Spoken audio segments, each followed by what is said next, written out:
Hello दोस्तों, नमस्कार। आपका स्वागत है आपके अपने चैनल हिंदी हब में। तो आज हम कक्षा 12 की अंतराल भाग 2 के तृतीय पाठ विष को हर की माटी को पढ़ने वाले हैं, जो कि विश्वनाथ त्रिपाठी की आत्मकथा नंगा तलाई का एक गांव का एक अंश है दोस्तों। तो आज हम उसको पढ़ेंगे।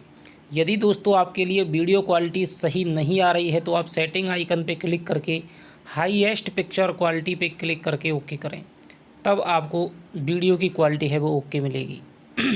चलिए, सबसे पहले हम पाठ का परिचय है उसको पढ़ लेते हैं।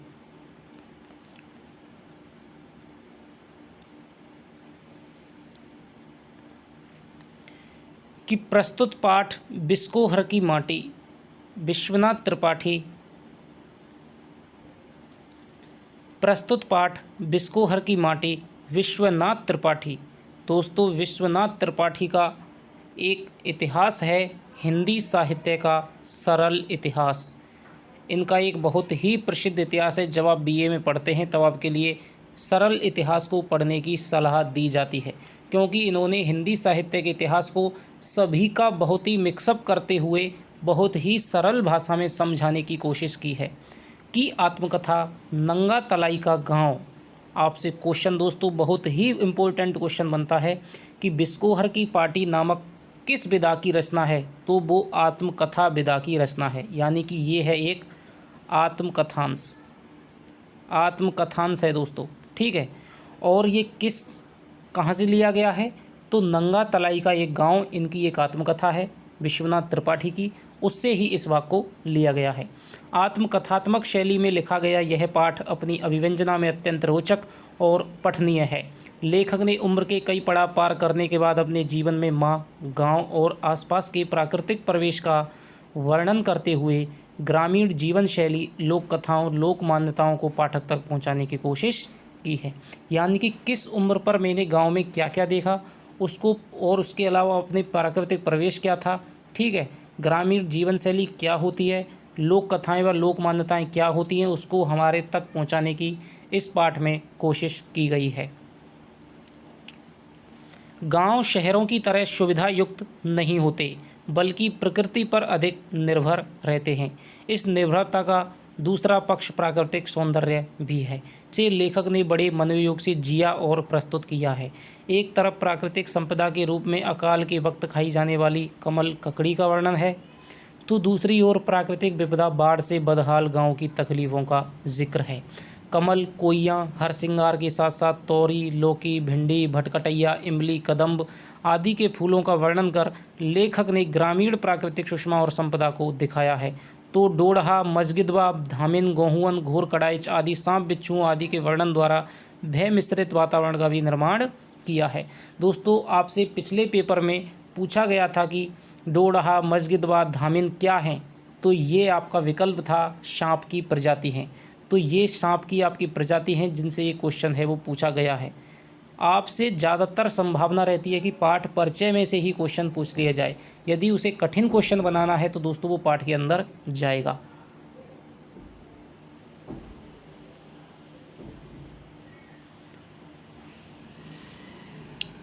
ग्रामीण जीवन में शहरी दवाइयों की जगह प्रकृति से प्राप्त फूल पत्तियों के प्रयोग भी आम हैं, जिसे लेखक ने रेखांकित किया है।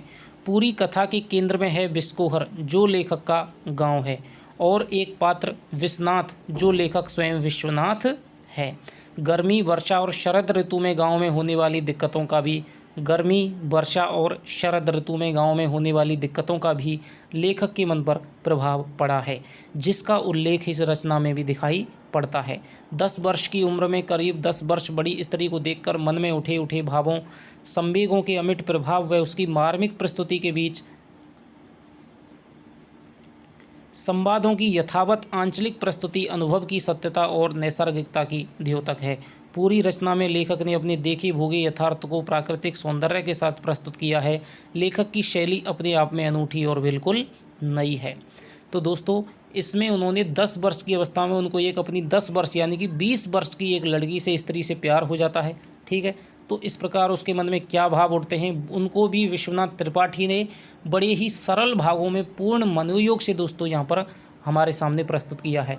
क्योंकि जब बात आत्मकथा की आती है तब दोस्तों आत्मकथा का सबसे महत्वपूर्ण जो बिंदु रहता है वो है कि अपने जीवन में घटित हुए सभी प्रकार की घटनाओं, अच्छी बुरी, प्रशंसा की भी घटनाएं जिन पर आपको प्रसिद्धि मिली हो और ऐसी घटनाएं जिनसे आपको बुराई मिली हो या जिनमें आपने चोरी की है या कुछ भी की है दोस्तों, उनको बड़ी ही निष्पक्षता के साथ प्रस्तुत करना एक सच्ची आत्मकथा का उद्देश्य है। तो चलिए अब हम शुरू करते हैं कि इन्होंने किस प्रकार से अपने गांव के प्राकृतिक सौंदर्य का वर्णन किया है।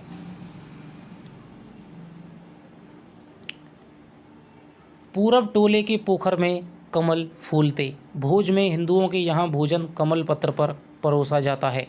कमल पत्र को पुरइन कहते हैं। तो आपसे पूछा जा सकता है कि कमल पत्र को पुरइन कहते हैं, तो पुरइन का क्या अर्थ है? तो कमल पत्र यानी कमल का पत्ता। कमल के नाल को भसीण कहते हैं। ये दोस्तों आपको ये शब्द हैं वो याद रखने पड़ेंगे। कमल के नाल को भसीण, कमल के पत्ते को पुरइन कहते हैं। आसपास कोई बड़ा कमल तालाब था, लेमड़ी का ताल, ठीक है। अकाल पड़ने पर लोग उसमें से भसीण यानी कि कमल ककड़ी, तो कमल का नाल यानी कि जो डंडा होता है कमल का, ठीक है, उसे ही कमल ककड़ी कहते हैं। कमल ककड़ी खोदकर बड़े बड़े खांचों में सर पर लाद कर खाने के लिए ले जाते। कमल ककड़ी को सामान्यतः अभी भी गांव में नहीं खाया जाता। कमल का बीज यानी कि कमल गट्टा, जिसे कि सिंगाड़ा कहा जाता है, ज़रूर खाया जाता है। कमल से कहीं ज़्यादा बहार कोइयाँ की थी।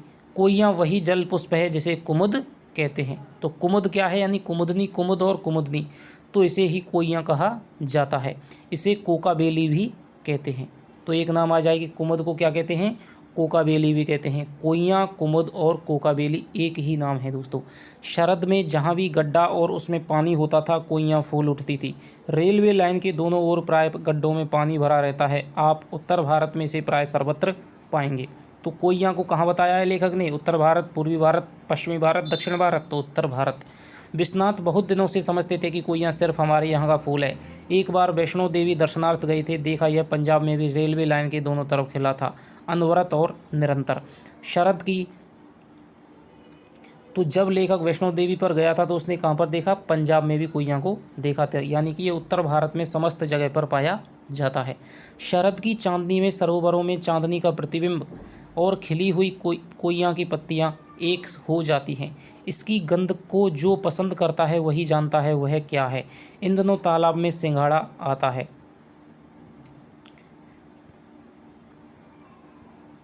सिंगाड़े के भी फूल होते हैं उजले और उनमें गंध भी होती है। विश्वनाथ को सिंगाड़ों के फूलों से भरे हुए तालाब से गंध के साथ एक हल्की सी आवाज़ भी सुनाई देती है। वे घूम घूम कर तालाबों से आती हुई गंध मिश्रित आवाज़ सुनते और सिंगाड़ा जब बतिया दूधिया छोटा होता तब उसमें वह गंध भी होती है। यानी कि सिंगाड़ा जब दूधिया होता है तो छोटे सिंगाड़े को यानी दूधिया सिंगाड़े को क्या कहा जाता है? बतिया। और शरद में ही हरसिंगार फूलता है। तो हरसिंगार का जो फूल है दोस्तों वो कब फूलता है? शरद में। पितर पक्ष यानी कि पितृपक्ष में मालिन दाई घर के दरवाजे पर हर सिंगार की राशि रख जाती थी तो खड़ी बोली हुई गांव की बोली में कुरई जात रही। ठीक है, गांव की बोली में क्या कहा जाता है? कुरई जात, यानी कि रख जाने को क्या कहा जाता है? कुरई जात कहा जाता है। बहुत ढेर सारे फूल मानो इकट्ठे ही अनायास उनसे गिर पड़ते हैं। कुरई देना है तो सकर्मक लेकिन सहजता अकर्मक की है। गांव में ज्ञात अज्ञात वनस्पतियों, जल के विविध रूपों और मिट्टी के अनेक वर्णों आकारों का एक ऐसा समस्त वातावरण था जो सजीव था। विश्वनाथ आदि बच्चे उसे छूते, पहचानते, उससे बतियाते थे। सभी चीज़ें प्रत्येक चीज़ में थी और प्रत्येक सब में। आकाश भी अपने गांव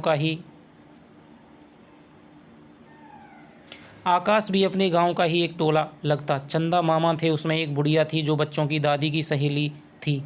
माँ आंचल में छिपाकर दूध पिलाती थी। बच्चे का माँ का दूध पीना सिर्फ दूध पीना ही नहीं है, माँ से बच्चे के सारे संबंधों का जीवन चरित्र होता है। बच्चा सुबकता है, रोता है, माँ को मारता है, माँ भी कभी कभी मारती है। बच्चा चिपटा रहता है, माँ चिपटाए रहती है। बच्चा माँ के पेट का स्पर्श गंध भोगता रहता है, पेट में ही अपनी जगह जैसे ढूंढता रहता है। क्योंकि बच्चा है वो 9 महीने आपको पता है माँ के पेट में रहता है। तो उसे माँ की जो पेट की गंध है वो उसे अच्छी तरह से उसे पहचानी हुई होती है। जब बच्चा माँ का दूध पीता है तो वो उसका पेट का स्पर्श करता है, उसके गंध को वो दोबारा से महसूस करता है। तो इसीलिए कहा कि बच्चे का दूध पीना सिर्फ दूध पीना नहीं है, बल्कि उसके सारे संबंधों का जीवन चरित्र होता है। बच्चे का पहला जो संबंध है वो माँ के ही साथ होता है, तो उसके पूरे संबंधों का जो जीवन चरितार्थ है वो बच्चे के दूध पीने के माध्यम से प्रकट होता है। विश्वनाथ ने एक बार जोर से काट लिया। माँ ने जोर से थप्पड़ मारा। फिर माँ पास में बैठी नाउन ने कहा, दांत निकाले हैं टीसत है। बच्चे दांत निकालते हैं तब हर चीज़ को दांत से यूं ही काटते हैं, वही टीसना है। टीसना किसे कहते हैं कि दांत निकलते वक्त बच्चा है वो थोड़ा सा उसके दांतों में ऐसी लगती है कि वो किसी को काटे, तो उसे ही कहते हैं टीसना। चांदनी रात में खटिया पर लेटी माँ बच्चे को दूध पिला रही है। बच्चा दूध ही नहीं चांदनी भी पी रहा है। चांदनी भी माँ जैसी ही पुलक स्नेह ममता दे रही है। माँ के अंक यानी कि गोद में से लिपटकर माँ का दूध पीना जड़ के चेतन होने यानी मानव जन्म लेने की सार्थकता है। क्या कह रहा है लेखक कि भाई माँ के गोद से यानी चिपट कर छाती से चिपट करके माँ का दूध पीना जड़ के चेतन होने यानी कि मानव जन्म लेने की सार्थकता है। इसीलिए तो मानव जन्म सार्थक है कि वो अपनी माँ के छाती से चिपट करके दूध पी पाता है। पशु माताएं भी यह सुख देती पाती होंगी और पक्षी अंडज भी। यह विश्वनाथ ने बहुत बाद में देखा समझा। दिलशाद गार्डन के डियर पार्क में जब बत्तखें होती थीं, बत्तख अंडा देने को होती तो पानी छोड़कर ज़मीन पर आ जाती। इसके लिए एक सुरक्षित कांटेदार बाड़ा था। देखा एक बत्तख कई अंडों को से रही है। अंडों को सेना यानी कि जब तक बच्चे ना निकलें तब तक के उन पर रक्षा करना। पंख फुलाए यानी हवा करती हैं वो सेना पक्षियों का एक अलग प्रकार है, ठीक है। पंख फुलाए उन्हें छिपाए हैं, दुनिया से बचाए हैं, एक कौवा थोड़ी दूर ताक में है। बतख की चोंच सख्त होती है, अंडों की खोल नाजुक। कुछ अंडे बत्तख माँ के डैनों से बाहर छिटक जाते। बत्तख उन्हें चोंच से इतनी सतर्कता कोमलता से डैनों के अंदर फिर छुपा लेती थी। फिर बस आप देखते रहिए, कुछ कह नहीं सकते। इसे शेष सारद भी यानी कि शेषनाग भी और सारद भी नहीं बयान कर सकते। माँ की निगाहें कौवे के ताक पर थी। कभी कभी वह अंडों को बड़ी सतर्कता से उलटती पलटती थी। किसने दी विश्वनाथ की माँ और बतख की माँ को इतनी ममता? जैसे पानी बहता है, हवा चलती है, वैसे ही माँ में बच्चे की ममता प्रकृति में सब कुछ है। जड़ चेतन में रूपांतरित होकर क्या क्या अंतर्बाह्य घटता है, लीलाचारी होता है। गुरुवर हजारी प्रसाद द्विवेदी प्राय कहते हैं, क्या यह सब बिना किसी प्रयोजन के है, बिना किसी उद्देश्य के है? यानी कि जो जड़ होता है दोस्तों, जड़ तत्व होता है, ठीक है, लेकिन वो जो ईश्वर होता है जड़ तत्व को लेकर के उसे जीवन प्रदान करता है, ठीक है, उसको चेतन में रूपांतरित कर देता है। जड़ चीज़ों को मिलाकर ही एक बच्चे को पैदा कर देता है, ठीक है। तो ये है जो बिना किसी प्रयोजन के नहीं है, से इसके पीछे कोई ना कोई उद्देश्य रहता है। होगा कोई महान निहित उद्देश्य प्रयोजन, लेकिन अभी तो बुश ब्लेयर ने इराक फतेह किया है। कहाँ बच्चे माँ का बच्चे को दूध पिलाना और कहाँ बतख का अंडा सेना। तो आपसे ये क्वेश्चन और पूछा जा सकता है कि लेखक ने अपना गुरु किसे माना है विषकुहर की माटी में? तो हजारी प्रसाद द्विवेदी। विश्वनाथ पर अत्याचार हो गया। जब वह दूध पीने ही वाले थे, छोटा भाई आ गया। विश्वनाथ दूध कटहा हो गए, यानी कि दूध पीने वाले थे, ठीक है, 2-3 साल तक दूध पी रहे थे, लेकिन फिर उसके छोटे भाई ने जन्म ले लिया, तो फिर बड़े भाई का है वो पत्ता साफ हो गया, तो छोटे भाई को दूध पिलाने लग गई उसकी माँ। उनका दूध कट गया। माँ के दूध पर छोटे भाई का कब्जा हो गया। छोटा भाई हुमक हुमक कर अम्मा का दूध पीता और विश्वनाथ गाय का बेस्वाद दूध। कसेरिन दाई पड़ोस में रहती थी। विश्वनाथ को उन्होंने ही पाला पोसा था। तो ये भी दोस्तों विश्वनाथ की जो पालन पोषण है वो किसने किया था? कसेरिन दाई ने। सुई की डोरी से बनी हुई कथरी सुजनी कहलाती है, ठीक है। तो ये भी आपसे ध्यान रखें, सुई की डोरी से बनी हुई जो खतरी है वो क्या कहलाती है? तो सुजनी कहलाती है। साफ सफाक सुजनी पर कसेरिन दाई के साथ लेटे 3 बरस के विश्वनाथ चांद को देखते रहते। तो सुई की डोरी से बनी हुई जो कथरी यानी कि जो गुदड़ी है, तो वो उसे कहते हैं सुजनी, ठीक है। सुई से यानी सी करके जो गुदड़ी बनाई जाती है उसे सुजनी कहते हैं। और उस पर ही जो कसेरिन दाई के साथ लेटे हुए 3 बरस के विश्वनाथ हैं वो चांद को देखते रहते। लगता है उसे हाथ से छू रहे हों, उसे खा रहे हैं, उससे बातें कर रहे हैं। वह धुक धुक करके चलता रहता। बादल में छिप जाता, फिर उसमें से निकल आता। इमली के छतनार पेड़ के अंतरालों से छनकर चांदनी के कितने टुकड़े बिखरते, शीशम की फुनगी को चांदनी कैसे चूमती। फूलों की बात हो रही थी, कमल कोइयाँ हरसिंगार की। हरसिंगार है दोस्तों वो शरद ऋतु में फूलता है, कोइयाँ पूरे उत्तर भारत में पाया जाता है। ठीक है, कमल का वर्णन किया है, कोइयाँ का वर्णन किया है, हरसिंगार का वर्णन इन्होंने किया है। लेकिन ये तो फूल हैं और फूल कहे जाते हैं।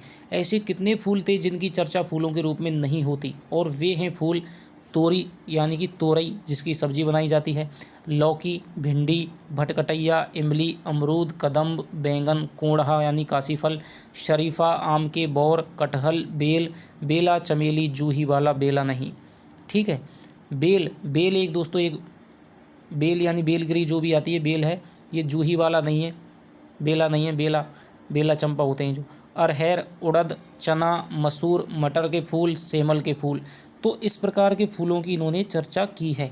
यानी कि भाई हम बेला, जूही, चंपा, चमेली, हरसिंगार, कमल, इनको तो हम फूल मानते हैं, लेकिन कुछ ऐसे भी फूल होते हैं जिनकी चर्चा है वो फूलों में नहीं की जाती है। और तोरई के फूल यानी कि जितनी भी सब्जियां आती हैं उनके फूल होते हैं। आम का भी फूल आता है, फल लगते हैं तो उससे पहले फूल आता है, फूल आने के बाद में ही दोस्तों किसी भी वृक्ष में पौधे में फल है वो लगता है। तो सारी सब्जियों के फल होते हैं। ठीक है, कदम्ब के फूलों से पेड़ लदबदा जाता है। कृष्ण जी उस पर झूला झूलते थे, झूला पड़ा कदम की डाली, नंदक नंद कदम्बक तर उतर। क्या कदम्ब और भी देशों में होता है? तो यहाँ पर इन्होंने कृष्ण जी किस वृक्ष पर झूला झूलते थे? कदम्ब के वृक्ष पर। ये आपसे दिया जा सकता है कि झूला पड़ा कदम की डाली, नंदक नंद कदम्बक तर उतर किस पाठ से लिया गया है? तो ये है आपके बिशकोहर की माटी।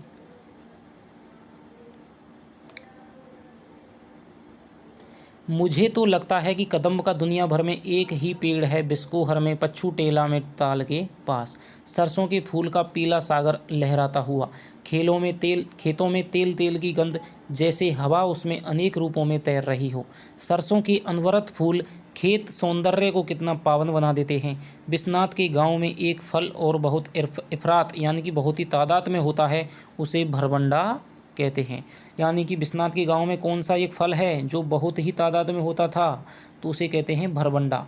उसे शायद सत्यानाशी भी कहते हैं। नाम चाहे जैसा हो, सुंदरता में उसका कोई जवाब नहीं। फूल पीली तितली जैसा, आंखें आने पर माँ उसका दूध आंखों में लगाती। और दूब के अनेक वर्णी छोटे छोटे फूल, बचपन में इन सबको छखा है, सूंगा है, कानों में खोसा है। और देखिए धान गेहूँ जौ के भी फूल होते हैं। जीरे की शक्ल में भुट्टे का फूल, जीरे की शक्ल में भुट्टे का फूल। धान के खेत और भुट्टे की गंध को जो नहीं जानता उसे कौन समझाए। तो ये दोस्तों आपका थोड़ी सी ये आपकी कविता है कि फूल खिले खिले फूल, धान फूल, कोदो फूल, कुटकी फूल खिले खिले फूल, गोभी फूल, परवल फूल, करेला, लौकी, खेकसा, मिर्ची फूल खिले, फूल खिले खिले फूल, खिले फूल, तोरई फूल, महुआ फूल खिले, ऐसे ही उबार इसको फलें फूलें। ये नवल शुक्ल की रचना है। तो ये आपसे खिले फूल फूल फूल, तो ये देकर के पूछा जा सकता है किस पाठ में ये उद्धृत की गई है? तो बिस्कोहर की माटी, नवल शुक्ल की है। घास पात से भरे मेड़ों पर, मैदानों पर, तालाब के भींटों पर नाना प्रकार के सांप मिलते थे। सांप से डर तो लगता था लेकिन वे प्राय मिलते दिखते थे। डोंडहा मस्जिदबा विषहीन थे। ठीक है, इतना तो आपसे डीप नहीं पूछा जाएगा कौन विष वाला होता है, कौन विषहीन था, लेकिन ये बामन की जो सांपों की प्रजाति है वो क्वेश्चन आपसे पूछ लिया गया है। फिर भी आप याद रखेंगे कि कहीं ये पूछ ना लिया जाए। डोंडहा मस्जिदबा विषहीन थे। डोंडहा को मारा नहीं जाता, उसे सांपों में बामन जाति का मानते हैं। तो डोंडा को किस जाति का मानते हैं? बामन जाति का। धामिन भी विषहीन है लेकिन वह लंबी होती है।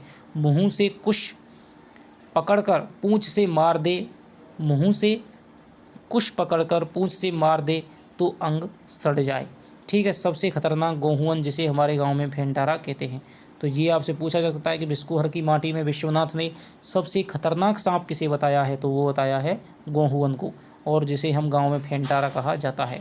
उतना ही खतरनाक है घोर कड़ाइच, जिसके काट लेने पर आदमी घोड़े की तरह हिनहिना करके मर जाता है। तो दो सांपों को इन्होंने खतरनाक बताया है, गोहुअन जिसे कि फेंटारा कहते हैं, इसके अलावा घोर कड़ाइच। तो किस सांप के काटने पर आदमी है वो घोड़े की तरह हिनहिना करके मर जाता है? तो वो है आपका फेंटारा। फिर भटिया जिसके दो मुंह होते हैं। आम पीपल केवड़े की झाड़ी में रहने वाले सांप बहुत खतरनाक। आम पीपल केवड़े की झाड़ी में रहने वाले सांप बहुत खतरनाक। तो ये दोस्तों यहाँ पर डोंढा और जो मजगिदवा है, ठीक है, इनको विषहीन बताया है। इसके अलावा जो धामिन है वो भी विषहीन है। तो 3 सांप विषहीन हो गए। गेहून फेंटारा है यानी और घोरकड़ाइचा, ये सबसे खतरनाक सांप हो गई, ठीक है। और डोंडा को मारा नहीं जाता है, उसे सांपों में बामन जाति का मानते हैं, यानी कि बहुत ही ये छोटा होता है। तो डोंडा शायद दोस्तों उसको कहते हैं जिसके दोनों तरफ मुँह होते हैं, जैसे कि हम, ठीक है, दोनों तरफ से 6 महीने वो एक तरफ से एक मुंह से चलती है और 6 महीने एक मुंह से चलती है। अजीब बात है, सांपों से भय भी लगता था और हर जगह अवचेतन में डर से ही उसकी प्रतीक्षा भी करने लगते थे। छोटे छोटे पौधों के बीच सरसराते हुए सांपों को देखना भी भयानक रस हो सकता है। इसी तरह बिच्छू, सांप के काटे लोग बहुत कम बचते थे। बिच्छू काटने से दर्द बहुत होता था, कोई मरता नहीं था। फूलों की गंधों से सांप, महामारी, देवी, चुड़ैल आदि का संबंध जोड़ा जाता था। गुड़हल का फूल देवी का फूल था। ये भी आपको ध्यान रखने पड़ेंगे कि देवी का फूल किसे माना है, गुड़हल को। नीम के फूल और पत्ते चेचक में रोगी के पास रख दिए जाते। फूल बेर के भी होते, उनकी गंध बंदे मादक होती थी। बसंत में फूल आते हैं, बेर का फूल सूंघकर बर्र ततिया का डंक झड़ जाता है। तो बेर का बर्र ततिया का डंक झड़ाने के लिए किस फूल को सूंघा जाता है, तो बेर को सूंघा जाता है। तब उन्हें हाथ से पकड़ लेते, उन्हें जेब में भर लेते, उनकी कमर में धागा बांधकर लड़ाते। यानी कि यदि तुम बेर का फूल है वो सूंघा दोगे तो बर्रो ततैया उसके डंक है वो झड़ जाएंगे, और फिर उनको हाथ से पकड़ लो और जेब में भर लेते, कमर में धागा बांध करके उनको लड़ाया करते थे। खूब गर्मी चिलचिलाती पड़ती, घर में सबको सोता पाकर चुपके से निकल जाते। दोपहरिया का नाच देखते। गर्मी में कभी कभी लू लगने की घटनाएं सुनाई पड़ती। माँ लू बचने के लिए धोती या कमीज में गांठ लगाकर प्याज बांध देती। लू लगने की दवा थी कच्चे आम का पन्ना। तो लू के लिए 2 चीज़ें की जाती हैं, एक तो आपकी प्याज खाइए और कच्चे आम का, यानी कि जिसे आमी बोलते हैं, उसका आप पन्ना बनाकर भूख गुड़ भूनकर गुड़ या चीनी में उसका शरबत पीना, देह में लेपना और नहाना। कच्चे आम को भून या उबाल कर उसे सिर धोते थे। कच्चे आमों के झोर पेड़ पर लगे देखना। कच्चे आम की हरी गंध पकने से पहले ही जामुन खाना, तोड़ना, यह गर्मी की बहार थी। कटहल गर्मी का फल और तरकारी है। कटहल को दोस्तों फल भी कहा जाता है और सब्जी भी कहा जाता है। वर्षा ऐसे सीधे एकाएक नहीं आती थी। पहले बादल घिरते, गड़गड़ाहट होती, पूरा आकाश बादलों से घिर जाता, दिन में रात हो जाती। चढ़ा आषाढ़ गगन घन गाजा, घोर घमंड गर्ज गर्जत घनघोरा, कंपित जगत नीड़ विहंगम। तो दोस्तों जो चढ़ा आषाढ़ गगन घन गाजा, तो जो पद्मावत है, जो कि मलिक मोहम्मद जायसी ने लिखा है, उसमें एक खंड है 12 मासा, ठीक है। तो 12 मासा में 12 महीनों का वर्णन है, और जो 12 मासा की शुरुआत मानी जाती है वो आषाढ़ मास से मानी जाती है। उसकी पहली पंक्ति है वो कई बार परीक्षाओं में पूछी गई है, चढ़ा आषाढ़ गगन घन गाजा। तो ये आपसे पूछा जा सकता है कि पद्मावत की जो 12 मासा की शुरुआत है वो किस पंक्ति से मानी जाती है, तो चढ़ा आषाढ़ गगन घन गाजा।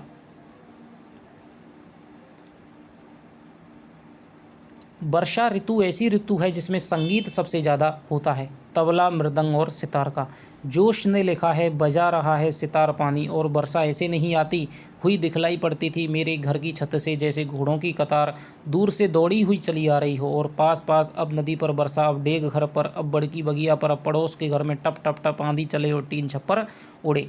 कई दिन लगातार बरसे तो दीवार गिरे, घर धसके, बढ़िया आवे। भीषण गर्मी के बाद बरसात में पुलकित कुत्ते, बकरी, मुर्गी, मुर्गे भौं भौं में चूं चूं करते मगन बेमतलब इधर उधर भागें थिरकें। पहली वर्षा में नहाने से दाद, खाज, फोड़ा, फुंसी ठीक हो जाते हैं। यानी पहली वर्षा होती है तो उसमें आपके दाद, खाज, यानी कि जितने भी चर्म रोग हैं वो आपके ठीक हो जाते हैं। लेकिन मछलियाँ कभी कभी उबस के मांझा फैन लगने से भी मर जाती हैं, ठीक है। जब पहली बरसात होती है तो फैन बहुत पैदा होता है समुद्र में, तो उससे क्या है, मछलियाँ मर जाती हैं। राजा दशरथ राम के विरह में ऐसे व्याकुल, माजा मनहु मीन कहें व्याप्या। यानी कि माजा, यानी कि जिस प्रकार से माजा यानी फैन से मछलियां हैं वो मर जाती हैं, उसी प्रकार से जो दशरथ हैं वो राम के विरह में ऐसे ही व्याकुल हुए थे। जोंक केंचूहा, ग्वालिन, जुगनू, अगेनवा, बोका, करकच्ची, गोंजर आदि मच्छर, डांसा आदि कीड़े मकोड़ों की बहुतायत भूमि, जीव संकुल रहे किंतु नाना प्रकार के दूबों वनस्पतियों की नवहरित आभा की लहरों का क्या कहना, धोए धोए पातन की बात ही निराली है। तो आपसे दोस्तों ये पूछा जा सकता है, सांपों की प्रजाति तो आपसे पूछ ली गई, लेकिन जो कीड़े मकोड़ों की प्रजाति है, ग्वालिन, जुगनू, अगेनवा, बोका, करकच्ची, ये आपसे पूछा जा सकता है कि अगेनवा, बोका, करकच्ची, गोंजर आदि किसकी प्रजाति हैं, तो वो है मच्छर, डांसा यानी कि जिसे हम डांस कहते हैं, तो कीड़े मकोड़ों की प्रजाति है।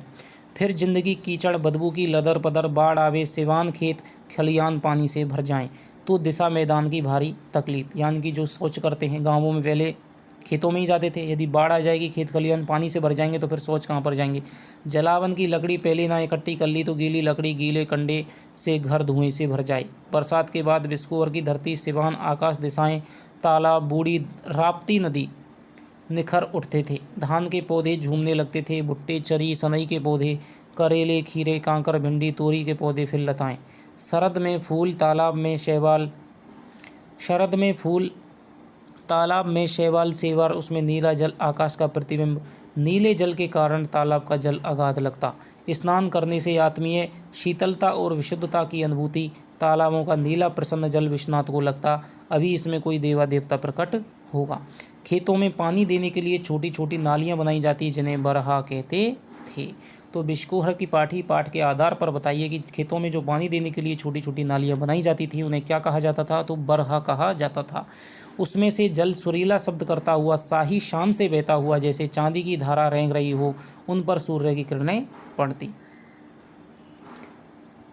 जाड़े की धूप और चैत की चांदनी में ज़्यादा फर्क नहीं होता, यानी जो चैत की चांदनी है वो दोस्तों वो भी अपने पूर्ण प्रपाग में खुली हुई होती है, और जाड़े की धूप है दोस्तों वो भी हल्की होती है। तो चांदनी और धूप है वो एक जैसी लगती हैं।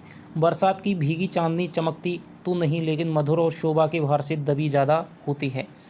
चांदनी क्यों नहीं चमकती, क्योंकि काले बादल हैं, ठीक है। इसके अलावा बरसात में नमी भी होती है, तो जो बरसात की चांदनी है वो चमकती दिखाई नहीं देती है। वैसे ही बिस्कोहर की वह औरत पहली बार उसे बढ़नी में एक रिश्तेदार में के यहाँ देखा था। तो कहाँ पर देखा था, बढ़नी में देखा था। विश्वनाथ की उम्र उससे काफ़ी कम है, ताज्जुब नहीं 10 बरस कम हो। विश्वनाथ 10 से ज़्यादा के नहीं थे। तो विश्वनाथ को कितनी वर्ष की अवस्था में, कितनी अवस्था में एक स्त्री से प्रेम हुआ था, तो 10 वर्ष की अवस्था में। देखा तो लगा चांदनी रात में, बरसात की चांदनी रात में जूहू की खुशबू आ रही हो। बिस्कोहर में उन दिनों विश्वनाथ संतोषी भैया के घर पहुँच जाते थे। उनके आंगन में जूही लगी थी, उसकी खुशबू प्राणों में बसी रहती थी।